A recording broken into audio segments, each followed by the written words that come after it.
Eu falei aqui no começo do Jornal do Piauí que 6 pessoas foram mortas em 24 horas na cidade de Teresina.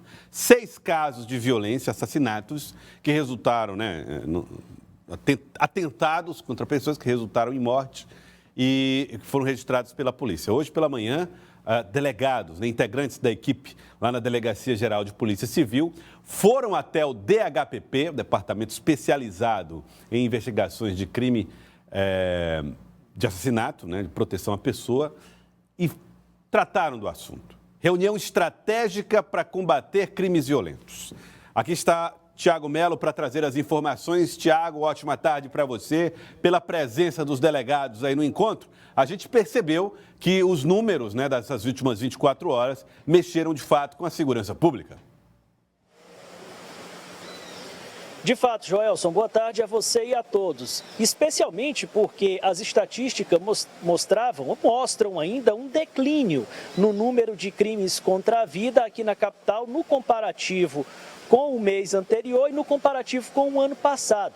Então, por conta dessa onda de 6 crimes no intervalo aí de aproximadamente 24 horas, houve essa reunião extraordinária envolvendo aqui a cúpula da segurança. O secretário Chico Lucas não estava, mas estava o número 2, delegado Matheus Anata, o superintendente aqui da Secretaria de Segurança, o delegado-geral Luci Queico, as principais especializadas, a exemplo do Draco, a exemplo da Polinter e o próprio DHPP. Inclusive, a reunião foi lá, na sede do Departamento de Homicídio e Proteção à Pessoa. Também participou o delegado Anchieta Neri, que é o diretor de inteligência da Secretaria de Segurança, com quem a gente conversa a partir de agora. Delegado, boa tarde. Que encaminhamentos foram tomados a partir desta reunião? Boa tarde, Tiago, Joelson, todos os cidadãos que acompanham a Cidade Verde. Bom, as últimas 24 horas foi uma situação fora da curva, atípica, onde nós tivemos 5 mortes violentas na capital. A gente vem de um mês de julho com uma queda grande nas mortes violentas e incluindo as de ontem, se a gente comparar com o mesmo período do mês anterior, nós temos 20% a menos de homicídios e o mesmo período do ano anterior, 17% a menos.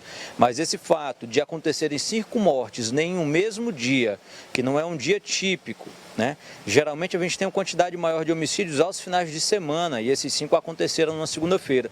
Isso chama a nossa atenção, nos leva a refletir, debater e reorganizar as rotas de trabalho. Então, todas as especializadas, a Polícia Militar se sentaram para dialogar. São mortes que a maioria delas não estão conectadas entre si, mas fazem parte de um contexto de violência da nossa capital. Então, a maioria delas estão localizadas onde frequentemente tem acontecido os homicídios no ano de 2023, região da Zona Norte, Santa Maria e Parque Brasil, e na Zona Sul, ali a região da Vila Irmã Dulce. Infelizmente, algumas dessas mortes relacionadas ao conflito territorial de facções criminosas. Dentro desse grupo, nós temos 2 vítimas que são mulheres, Quanto a uma delas, a gente acredita que o alvo poderia ser o seu esposo e a mulher acabou sendo vitimada. Então, o núcleo de feminicídio está atuando nessas 2 investigações. Quanto às outras mortes, nós temos aí as investigações do DHPP em andamento e, paralelo a isso, como a maioria dessas mortes pode ter a ver com o contexto de organização criminosa, as investigações em andamento do Draco sobre essas facções, Tiago, elas trazem elementos de prova que ajudam a esclarecer essas mortes. Por exemplo, o Draco ele tem uma investigação em andamento sobre um determinado Orcrim e há uma semana foi expedido um mandado de prisão contra um indivíduo conhecido como Manuel Matador. É o caso da Vila Irmã Dulce, Morro do Cego. E foi um dos que foi vitimado na Vila Irmã Dulce, o Manuel Matador. Então ele é uma vítima de homicídio, foi executado e ele tinha um mandado de prisão em aberto pelo Draco, expedido recentemente, numa investigação que ainda está em andamento. Então isso mostra que o Estado está atento, está andando no passo desses crimes violentos e vai dar uma resposta. Eu não tenho nenhuma dúvida que a gente vai fechar o mês, vamos fechar o ano com índices aceitáveis, índices menores do que o do ano anterior relacionados à morte violenta. Nós não queremos que nenhuma morte violenta aconteça e vamos fazer todo o possível para evitar. Delegado, quando se constata que as mortes estão concentradas no extremo norte e no extremo sul da capital, que tipo de estratégia pode se implantar para evitar isso? Está havendo alguma falha, por exemplo, na ostensividade? Na verdade não, Tiago. A gente fez essa adequação há 40 dias tanto da ostensividade quanto das operações de trânsito, e a gente vinha reduzindo bastante os números de homicídios, tanto que você pega até o dia 15 de julho, nós tivemos 7 homicídios na capital, um número bem baixo que a gente não tinha visto nos últimos anos, e houve essa concentração numa segunda-feira, um ponto fora da curva, mas eu acredito que mesmo assim nós vamos fechar o mês com um índice menor do que o do mês anterior. Agora é fato que a concentração dessas mortes vai orientar o policiamento ostensivo e também orienta investigações especializadas das unidades que você citou para fazer com que cada vez mais a gente sufoque essa criminalidade organizada. A gente sabe que não vai acabar o cometimento de crimes aqui no Brasil, no Piauí e em Teresina, mas a gente não vai admitir, né, a criminalidade organizada tentando enfrentar o Estado. A gente tem percebido, delegado, um volume significativo de prisões e um ataque por parte da segurança pública, especialmente a facções. Essas pessoas que estão sendo presas, estão permanecendo presas? Verifica-se ou faz-se um acompanhamento no tocante a isso? Tiago, hoje a gente estuda qualquer tipo de dado relacionado ao ambiente criminal, inclusive os dados de processo. Essas prisões que nós temos tido no ano de 2023 são prisões qualificadas, os indivíduos têm permanecido presos. Agora, infelizmente, são indivíduos que respondem a processos de 2019, 2021 e que ainda não enfrentaram as respectivas condenações, né? Eu acredito que a nossa tendência é melhorar, a gente acompanha as pessoas diretamente envolvida com esses MVIs, as mortes violentas intencionais na capital, e a gente acredita que a tendência do cenário é realmente melhorar, como tem acontecido em junho e julho. Nós temos uma pergunta do estúdio, pois não, Joelson? E, Tiago, só para reforçar uma informação, nós estamos falando de mortes de pessoas envolvidas com crimes. As pessoas que morreram, essas 6, todas elas tinham participação numa vida criminosa? O Joelson pergunta se é possível estabelecer que todas essas pessoas que morreram tinham vida no crime. Não, Joelson, todas não. A grande maioria, elas tinham vida no crime e envolvimento com organizações criminosas. E alguma dessas pessoas, algumas das vítimas, não tinham histórico criminal. Como, por exemplo, o homem que foi vítima de homicídio num apartamento, no Orgulho do Piauí. A gente que entende que ali tem um contexto de criminalidade violenta organizada, tem uma investigação técnica qualificada em andamento, que vai dar resposta no seu devido tempo. Mas, por exemplo, essa era uma das vítimas que não tinha histórico criminal. A gente conhece todos os dados relacionados a essas vítimas, ao contexto geográfico de onde aconteceram esses crimes, e os possíveis autores vão ser logo apresentados para a sociedade. Obrigado, delegado Anchieta, pelas informações que prestou ao Jornal do Piauí.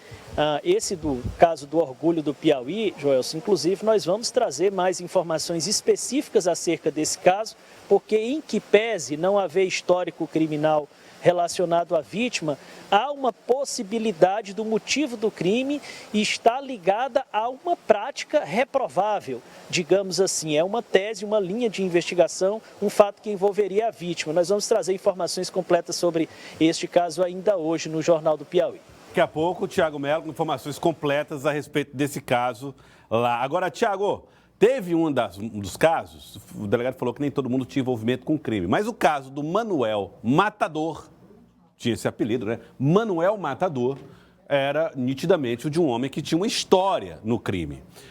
Como é que foi esse episódio? Eu sei que teve muitos tiros. Quem era esse camarada e em que circunstâncias ele foi morto, Thiago?